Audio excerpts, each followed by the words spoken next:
Hello friends, ಇವತ್ತಿನ ಸಂಚಿಕೆಯಲ್ಲಿ ಏನಾಯಿತು ಅಂತ ನೋಡ್ಕೊಂಡು ಬರೋಣ ಬನ್ನಿ. ನಂದನ್ ಕೇಶವ ಮೀನಾಗೆ ಆರತಿ ಮಾಡಿ ಮೀನಾ ಒಳಗೆ ಬಾ ಅಂತಾರೆ. ಆಗ ಮೀನಾ, ಮಾವ ನೀವು ನನ್ನ ಹೆಸರನ್ನು ಕರೆದ್ರಾ? ನನಗೆ ನಂಬೋಕೆ ಆಗ್ತಿಲ್ಲ ಅಂತಾಳೆ. ಹೌದಮ್ಮ, ನಾನೇ ಕರೆದಿದ್ದು ಅಂತಾರೆ ನಂದನ್. ಮಾವ ಇನ್ನೊಂದು ಸಲ ನನ್ನ ಹೆಸರು ಕರಿತೀರಾ ಪ್ಲೀಸ್ ಮಾವ ಅಂತಾಳೆ ಮೀನಾ. ಮೀನಾ, ಬಲೆಗಾಲಿಂದ ಸೇರೋದು ಒಳಗೆ ಬಾ ಅಮ್ಮ. ನೀನು ಮದುವೆ ಸೇರಿಂದ ಚೆಲ್ಲೋ ಅಕ್ಕಿಯಿಂದ ನಗು, ನೆಮ್ಮದಿ, ಸಮೃದ್ಧಿ ಈ ಮನೆ ತುಂಬ ಚೆಲ್ಲಬೇಕು ಅಂತಾರೆ ನಂದನ್. ಆಗ ಕೇಶವ ಮೀನಾ ಕೈನ ಹಿಡ್ಕೊತಾನೆ. ಬಾ ಅಮ್ಮ ಅಂತಾರೆ ನಂದನ್. ಮೀನಾ ಸೇರನ್ನು ಒದ್ದು ಬಲೆಗಾಲನ್ನು ಇಟ್ಟು ಒಳಗೆ ಬರ್ತಾಳೆ. ಮದುವೆ ಆಗಿರೋದನ್ನು ನೆನ್ಪು ಮಾಡ್ಕೋತಾಳೆ. ನನ್ನ ಕ್ಷಮಿಸಿ ಬಿಡು ಮೀನಾ, ನನಗೂ ಏನೇನೋ ಆಸೆಗಳಿತ್ತು, ನಿರೀಕ್ಷೆಗಳಿತ್ತು. ನನಗೆ ಸೊಸೆಯಾಗಿ ಬರೋಳು ಹಾಗಿರಬೇಕು, ಹೀಗಿರಬೇಕು, ಕನಸು ಕಂಡ ಹಾಗೆ ನನ್ನ ಮಗನ ಮದುವೆ ಮಾಡಬೇಕು ಅಂತೆಲ್ಲ ಇತ್ತು. ಆದರೆ ಯಾವಾಗ ಕೇಶವ ನಿನ್ನ ಮದುವೆ ಆದ್ನೋ, ಅವನು ಯಾರನ್ನೋ ಕಟ್ಕೊಂಡು ಬಂದೇ ಬಿಟ್ಟ ಅನ್ನೋ ಸಿಟ್ಟಲ್ಲಿ ನನ್ನ ಕನಸೆಲ್ಲ ನುಚ್ಚು ನೂರಾಯಿತು ಅನ್ನೋ ಹತಾಶೆಯಲ್ಲಿ ನನ್ನ ಮನಸ್ಸಿನ ಬಾಗಿಲೇ ಮುಚ್ಚೋಯ್ತಮ್ಮ. ನಿನ್ನನ್ನು ನಾನು ಯಾವತ್ತೂ ಮನಸ್ಸೊಳಗೆ ಬಿಟ್ಕೋಬಾರ್ದು ಅನ್ನೋಷ್ಟರ ಮಟ್ಟಿಗೆ ಹೋಗಿದ್ದೆ ಮೀನಾ. ಆದರೆ ನಿನ್ನ ಒಳ್ಳೆತನ, ನನ್ನ ಲವಲವಿಕೆ, ನಿನ್ನ ಹೊಂದಾಣಿಕೆ, ಈ ಮನೆಯವ್ರ ಕಷ್ಟಕ್ಕೆ ನೀನು ಸ್ಪಂದಿಸಿದ ರೀತಿ, ಗಂಡನ ಮನೆಯವ್ರ ಮೇಲೆ ನೀನು ಇಟ್ಟಿರೋ ಪ್ರೀತಿ, ಇದನ್ನೆಲ್ಲ ನೋಡಿ ನನ್ನ ನಿರೀಕ್ಷೆಗಿಂತಲೂ ತುಂಬ ಎತ್ತರದಲ್ಲಿದೆಯಾ ನೀನು ಅನ್ನೋದು ನನಗೆ ಮನವರಿಕೆ ಆಯ್ತಮ್ಮ. ನಿನ್ನನ್ನು ಒಪ್ಕೊಳ್ಳೋಕ್ಕೆ ತುಂಬ ತಡ ಮಾಡಿದೆ ಅಂತ ಬೇಜಾರು ಮಾಡ್ಕೋಬೇಡ ಕಂದ. ಈ ಜಗತ್ತಲ್ಲಿ ಯಾರ ಮನೇಲಿ ನಿನ್ನಂಥ ಸೊಸೆ ಇದ್ದಾರೋ ಇಲ್ವೋ ನನಗೆ ಗೊತ್ತಿಲ್ಲ. ಆದರೆ ಪ್ರತಿಯೊಬ್ಬ ಅತ್ತೆ ಮಾವ ಬಯಸುವಂಥ ಅದ್ಭುತ ಸೊಸೆ ನೀನು. ಅದನ್ನು ನಾನು ತುಂಬ ಹೆಮ್ಮೆಯಿಂದ ಎದೆ ತಟ್ಕೊಂಡು ಹೇಳ್ತೀನಿ ಅಂತಾರೆ ನಂದನ್. ಆಗ ಮೀನಾ ಓಡಿ ಹೋಗಿ ನಂದನ್ ಕಾಲನ್ನು ಹಿಡ್ಕೋತಾಳೆ. ಮೀನಾ, ಏನಮ್ಮ ಮಾಡ್ತಿದ್ಯಾ ಅಂತಾರೆ ನಂದನ್. ಮಾವ, ನನಗೆ ಎಷ್ಟು ಖುಷಿ ಆಗ್ತಿದೆ ಗೊತ್ತಾ, ಈ ಗಳಿಗೆ ಇಷ್ಟು ದಿನ ಕಾದಿದ್ದು. ಇದಕ್ಕೇನೆ ನನಗೆ ಇದು ಬಿಟ್ಟು ಬೇರೆ ಏನು ಬೇಡ ಮಾವ. ನಿಮ್ಮ ಥರದ್ದು ಒಬ್ಬ ಮಾವ, ನಿಮ್ಮ ಥರದ್ದು ಒಬ್ಬ ಅಪ್ಪ, ನಿಮ್ಮ ಥರದ್ದು ಒಬ್ಬ ಗಂಡ ಪ್ರಪಂಚದಲ್ಲಿ ಯಾರೂ ಇರಲ್ಲ ಮಾವ. ನೀವು ಎಲ್ಲ ಸ್ಥಾನಗಳನ್ನು ನ್ಯಾಯವಾಗಿ ನಿಭಾಯಿಸ್ತಿದ್ದೀರಾ. ನಿಮ್ಮಂಥ ಮಾವನ ಪಡೆಯೋಕ್ಕೆ ನಾನು ಪುಣ್ಯ ಮಾಡಿದ್ದೀನಿ ಮಾವ ಅಂತಾಳೆ ಮೀನಾ. ಆಗ ಅವಳ ತಲೆನ ನೇವರಿಸ್ತಾರೆ ನಂದನ್. ಅಪ್ಪ ಒಂದೇ ಒಂದು ಸಲ ನಿಮ್ಮನ್ನು ತಪ್ಕೊಳ್ಳ ಅಂತಾನೆ ಕೇಶವ. ಬಾ ಅಂತಾರೆ ನಂದನ್. ಕೇಶವ ಅವರನ್ನು ತಪ್ಕೋತಾನೆ. ಮೀನನ್ನು ಹೋಗಿ ತಪ್ಕೋತಾಳೆ. ಅಬ್ಬಬ್ಬಾ, ಎಂಥ ಖುಷಿ, ಎಷ್ಟು ದಿನ ಆದಮೇಲೆ ಎಂಥ ಸಂತೋಷ ನೋಡ್ತಿದ್ದೀನಿ ಮತ್ತೆ ಅಂತಾನೆ ಸುಂದರ.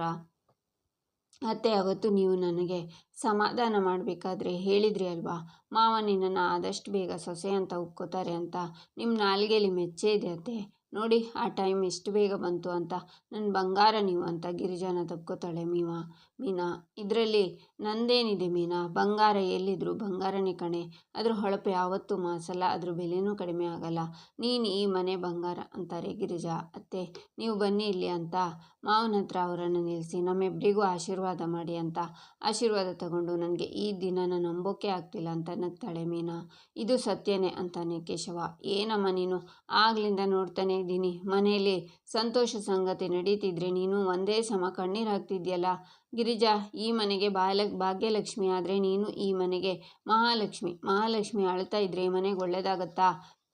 ಇನ್ಮೇಲೆ ಯಾವತ್ತೂ ಅಳಬಾರ್ದು, ತಿಳಿತಾ ಅಂತಾರೆ ನಂದನ್. ಈಚೆ ರೂಮಲ್ಲಿ ಮೀನಾ, ಕೇಶವ, ಇವತ್ತು ಆಗಿದ್ದು ಕನಸೋ ನನಸೋ ನನಗಂತೂ ನಂಬೋಕೆ ಆಗ್ತಿಲ್ಲ. ಮಾವ ನನ್ನ ಸೊಸೆ ಅಂತ ಒಪ್ಕೊಂಡ್ರು. ಅವರಿಗೆ ನನ್ನ ಮೇಲೆ ಎಷ್ಟು ಪ್ರೀತಿ ವಿಶ್ವಾಸ ಇದೆ ಗೊತ್ತಾ. ಮಾವ ನನ್ನ ಬಗ್ಗೆ ಒಂದೊಂದು ಮಾತಾಡುವಾಗಲೂ ಆ ಖುಷಿಗೆ ನನ್ನ ಕಾಲು ನೆಲದ ಮೇಲೆ ನಿಂತಿಲ್ಲ ಕಣೋ. ನನ್ನ ಜೀವನ ಇವತ್ತಿಗೆ ಸಾರ್ಥಕ ಆಯಿತು ಅನ್ನಿಸ್ತಿದೆ ಅಂತಾಳೆ ಮೀನಾ. ನನಗೂ ಅಷ್ಟೇ ಮೀನಾ, ಖುಷಿಗೆ ಏನು ಮಾತು ಬರ್ತಾ ಇಲ್ಲ ಅಂತಾನೆ ಕೇಶವ. ಕಳ್ಳ ನೀನು, ನಿನ್ನೆ ಎಲ್ಲ ಗುರ್ರ ಅಂತಿದ್ದೆ, ಇವತ್ತು ಬೆಣ್ಣೆ ಹಚ್ಚೋ ಮಾತಾಡ್ತೀಯ, ನಂಬಲೇಬಾರ್ದು ನಿನ್ನ, ಹೋಗೋ ಅಂತಾಳೆ ಮೀನಾ. ಸಾರಿ ಕಣೆ, ಏನೋ ಆಗೋಯ್ತು, ಇನ್ಮೇಲೆ ಈ ಥರ ಎಲ್ಲ ಆಗಲ್ಲ, ನಿನ್ನ ಮೇಲೆ ಆಣೆ ಅಂತಾನೆ ಕೇಶವ. ಮತ್ತೆ ಏನಾದರೂ ನೀನು ಇದೇ ಥರ ಮಾಡಿದರೆ ಮಾವನೇ ನೀನು ವಿಚಾರಿಸ್ಕೋತಾರೆ. ಆಗ ನಾನು ಮಾವನ್ನ ತಡೆಯಲ್ಲ, ನಿಮ್ಮ ಮಗನಿಗೆ 4 ಬಾರಿಸಿ ಅಂತ ನೋಡ್ತಾ ನಿಂತ್ಬಿಡ್ತೀನಿ. ಆವಾಗ ಮಾವನ ಪಾರ್ಟಿಗೆ ನಾನು ಸೇರ್ಕೋತೀನಿ ಅಂತಾಳೆ ಮೀನಾ. ಮದುವೆ ಆದ ತಕ್ಷಣ ಅಮ್ಮನ ಪಾರ್ಟಿ ಸೇರ್ಕೊಂಡೆ, ಈಗ ಮಾವನ ಪಾರ್ಟಿ ಸೇರ್ಕೋತೀಯಾ? ಗಂಡನ ಪಾರ್ಟಿ ಬಿಟ್ಟು ಅತ್ತೆ ಮಾವನ ಪಾರ್ಟಿ ಸೇರ್ಕೋತಾ ಇರೋ ಏಕೈಕ ಮೋಸಗಾತಿ ನೀನೆ ಅಂತಾನೆ ಕೇಶವ. ನಿನ್ನ ಅಂತ ನನ್ನ ಮುದ್ದು ಕಣೋ ನೀನು, ಯಾವತ್ತಿದ್ರೂ ನಾನು ನಿನ್ನ ಪಾರ್ಟಿನೇ ಅಂತ ತಪ್ಕೋತಾಳೆ ಮೀನಾ. ಈಚೆ ಗಿರಿಜಾ ಅಡುಗೆ ಮನೇಲಿರ್ತಾರೆ. ಅತ್ತೆ, ಏನು ಅಡುಗೆ ಇವತ್ತು, ಏನು ಸ್ಪೆಷಲ್ಲು ಅಂತಾಳೆ ಮೀನಾ. ಇವತ್ತು ಹಬ್ಬದ ಅಡುಗೆ ಮಾಡೋಣ, ನೀನು ತರಕಾರಿ ಹೆಚ್ಚಿಕೊಡು, ನಾನು ಅಡುಗೆ ಮಾಡ್ತೀನಿ ಅಂತಾರೆ ಗಿರಿಜಾ. ಅತ್ತೆ, ಇವತ್ತು ಮಾವ ನನ್ನ ಸೊಸೆ ಅಂತ ಒಪ್ಕೊಂಡಿದ್ದಾರೆ ಅಂದಮೇಲೆ ಇನ್ಯಾವತ್ತೂ ನಾನೇ ಅಡುಗೆ ಮಾಡ್ತೀನಿ, ಬನ್ನಿ ಈ ಕಡೆ ಅಂತಾಳೆ ಮೀನಾ. ಅಯ್ಯಯ್ಯೋ ಅಮ್ಮ ತಾಯಿ, ಇದೊಂದು ಕೆಲಸ ಮಾತ್ರ ನೀನು ಮಾಡಬೇಡ ಕಣೆ ಅಂತಾರೆ ಗಿರಿಜಾ. ಮಾವ ಇನ್ಮೇಲೆ ನಾನು ಅಡುಗೆ ಮಾಡಿದರೆ ಏನು ಅನ್ನಲ್ಲ, ನನಗೆ ಗೊತ್ತು ಅಂತಾಳೆ ಮೀನಾ. ಅಮ್ಮ ತಾಯಿ ಅನ್ನಪೂರ್ಣೇಶ್ವರಿ, ದಯವಿಟ್ಟು ಆ ದೇವ್ರ ದಯೆಯಿಂದ ಮಾವ ನೀನು ಸೊಸೆ ಅಂತ ಒಪ್ಕೊಂಡಿದ್ದಾರೆ. ನೀನು ಇಂಥ ಸಾಹಸ ಮಾಡಿ ಅದನ್ನು ಹಾಳು ಮಾಡಿಬಿಡ ಕಣೆ, ನಿನಗೆ ಕೈ ಮುಗಿತೀನಿ ಅಂತಾರೆ ಗಿರಿಜಾ. ನೀವು ಹೀಗೆಲ್ಲ ಕೈ ಮುಗಿಬಾರ್ದು ಅಂತಾಳೆ ಮೀನಾ. ಅದಕ್ಕೆ ನೀನು ನನ್ನ ಮಾತು ಕೇಳ್ತೀಯ ಅಲ್ವಾ ಅಂತಾರೆ ಗಿರಿಜಾ. ಖಂಡಿತ ಕೇಳಲ್ಲ ಅಂತಾಳೆ ಮೀನಾ. ನಮ್ಮ ಯಜಮಾನ್ರ ಬಗ್ಗೆ ನನಗೆ ಚೆನ್ನಾಗಿ ಗೊತ್ತು, ಸುಮ್ಮನೆ ತರಕಾರಿ ಕಟ್ ಮಾಡಿಕೊಡು ಅಂತಾರೆ ಗಿರಿಜಾ. ಅತ್ತೆ ಈ ಕಡೆ ಬನ್ನಿ ಅಂತ ಅವರನ್ನು ಆಚೆ ನಿಲ್ಲಿಸಿ ಅಡುಗೆನ ಶುರು ಮಾಡ್ತಾಳೆ ಮೀನಾ. ಅದೇನಾಗುತ್ತೋ ಆಗಲಿ ಅಂತಾರೆ ಗಿರಿಜಾ. ಅತ್ತೆ ನೀವು ಇವತ್ತು ತುಂಬ ಖುಷಿಯಾಗಿದ್ದೀರಾ ಅಲ್ವಾ, ಮಾವ ನನ್ನ ಸೊಸೆ ಅಂತ ಒಪ್ಕೊಂಡ್ರು ಅಂತಾಳೆ ಮೀನಾ. ಇವತ್ತು ನನಗೆ ತುಂಬ ಖುಷಿ ಆಗ್ತಿದೆ ಕಣೆ. ನಮ್ಮ ಕೇಶವ ಅಂತೂ ಖುಷಿಲಿ ಕುಂದು ಕುಪ್ಪಳಿಸ್ಬಿಟ್ಟ.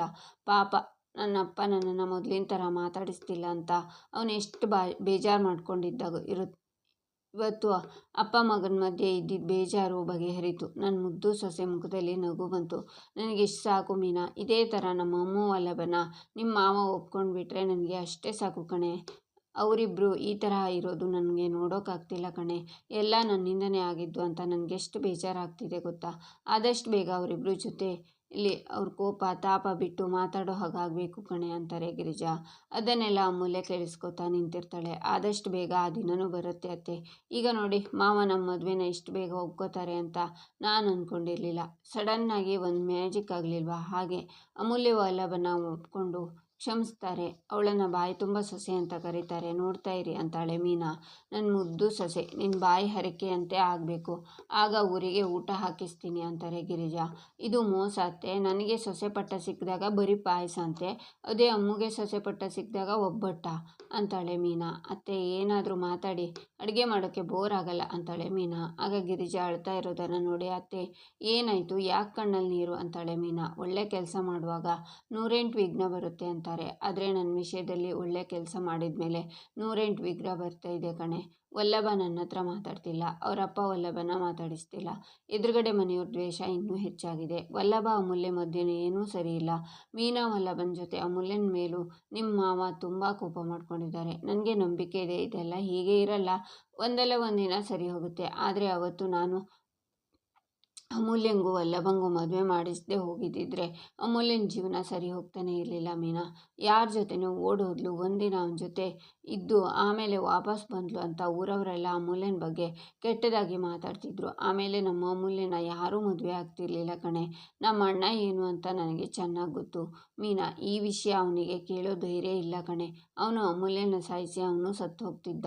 ಇದೆಲ್ಲ ಆಗಬೇಕಿತ್ತ ಹೇಳು. ಹಾಗೆಲ್ಲ ಆಗಬಾರ್ದು ಅಂತ ತಾನೇ ನಾನು ಅಮೂಲ್ಯನ ನಮ್ಮನೆ ಸೊಸೆ ಮಾಡ್ಕೊಂಡಿದ್ದು. ಆದರೆ ಅಮೂಲ್ಯನೇ ಇದನ್ನೆಲ್ಲ ಅರ್ಥ ಮಾಡ್ಕೊಳ್ದೆ ನನ್ನ ಬೈದ್ಬಿಟ್ಲು ಮೀನಾ. ನಮ್ಮಿಬ್ಬರಿಗೂ ಯಾಕೆ ಮದುವೆ ಮಾಡಿಸಿದ್ರಿ ಅಂತ ನನ್ನ ಮೇಲೆ ಎಷ್ಟು ಕೋಪ ಮಾಡ್ಕೊಂಡ್ಲು ಗೊತ್ತಾ ಅಂತಾರೆ ಗಿರಿಜಾ. ಅಮ್ಮು ನಿಮ್ಮನ್ನು ಬೈದ್ಲಾ ಅಂತಾಳೆ ಮೀನಾ. ಚೇಚೆ ಅವಳು ನನ್ನ ಬೇಕು ಅಂತ ಬೈಲಿಲ್ಲ ಕಣೆ, ಇಷ್ಟ ಇಲ್ಲದೆ ಇರೋ ಹುಡುಗನ ಜೊತೆ ಮದುವೆ ಮಾಡಿಸಿದ್ರಲ್ಲ ಆ ಕೋಪಕ್ಕೆ ಬೈದ್ಲು ಅನ್ಸುತ್ತೆ. ಇರಲಿ ಬಿಡು, ಅಮ್ಮು ಇನ್ನೂ ಚಿಕ್ಕ ಹುಡುಗಿ, ಅವಳಿಗೆ ಇದೆಲ್ಲ ಏನು ಗೊತ್ತಾಗುತ್ತೆ ಅಂತಾರೆ ಗಿರಿಜಾ. ಕೋಪ ಮಾಡ್ಕೋಬೇಡಿ ಅತ್ತೆ ಅಂತಾಳೆ ಮೀನಾ.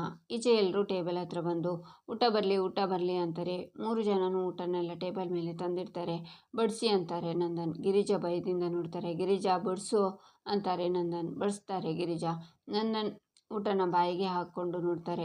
ಏನಾಯಿತು, ಉಪ್ಪೇನಾದರೂ ಜಾಸ್ತಿ ಆಯಿತಾ, ಅದು ಗಡಿಬಿಡಿಲಿ ಅಡುಗೆ ಮಾಡುವಾಗ 2 ಸಲ ಉಪ್ಪು ಹಾಕಿದೆ, ಕ್ಷಮಿಸಿ ತಪ್ಪಾಯಿತು ಅಂತಾರೆ ಗಿರಿಜಾ. 30 ವರ್ಷದಿಂದ ನೀನು ಮಾಡಿರೋ ಅಡುಗೆನ ತಿಂತಾ ಇದ್ದೀನಿ, ಇದನ್ನು ನೀನು ಮಾಡಿದ್ಯೋ ಇಲ್ವೋ ನನಗೆ ಗೊತ್ತಾಗಲ್ವಾ, ಇದು ನೀನು ಮಾಡಿದ್ದಲ್ಲ ಅಂತಾರೆ ನಂದನ್. ರೀ ಅದು ಅಂತಾರೆ ಗಿರಿಜಾ. ನನ್ನ ಸೊಸೆ ಮಾಡಿರೋ ಅಡುಗೆ ಅದ್ಭುತವಾಗಿದೆ ಗಿರಿಜಾ. ಇವತ್ತು ಇವಳನ್ನು ಸೊಸೆ ಅಂತ ಒಪ್ಕೊಂಡೆ ಅಂತ ಈ ಮಾತು ಹೇಳ್ತಿಲ್ಲ. ಮೀನಾ ನಿಜವಾಗ್ಲೂ ತುಂಬ ಚೆನ್ನಾಗಿ ಅಡುಗೆ ಮಾಡ್ತಾಳೆ. ಅವತ್ತು ಸ್ಟೋರ್ಗೆ ಬಂದು ಟೊಮೆಟೊ ಚಟ್ನಿ ಬಡಿಸಿದ್ಲಲ್ಲ, ತುಂಬ ಇಷ್ಟ ಆಯಿತು ನನಗೆ ಅಂತಾರೆ ನಂದನ್. ಮಾವ ಈ ಮಾತನ್ನು ಅವತ್ತೇ ಹೇಳೋಕೆ ಏನಾಗಿತ್ತು ನಿಮಗೆ, ಪರವಾಗಿಲ್ಲ ಬಿಡಿ, ಇವತ್ತಾದರೂ ಹೇಳಿದ್ರಲ್ಲ ಅಂತಾಳೆ ಮೀನಾ. ಅತ್ತಿಗೆ ನಿಮ್ಮ ಒಳ್ಳೆತನದಿಂದ ಅಪ್ಪನ ಮನಸ್ಸನ್ನು ಗೆದ್ಬಿಟ್ರಿ ಅನ್ನೋಷ್ಟರಲ್ಲಿ ನಿಮ್ಮ ಕೈ ರುಚಿಯಿಂದನೂ ಅಪ್ಪನ ಮನಸ್ಸು ಗೆದ್ರಿ. ಸೂಪರ್ ನೀವು ಅಂತಾಳೆ ರಕ್ಷಾ.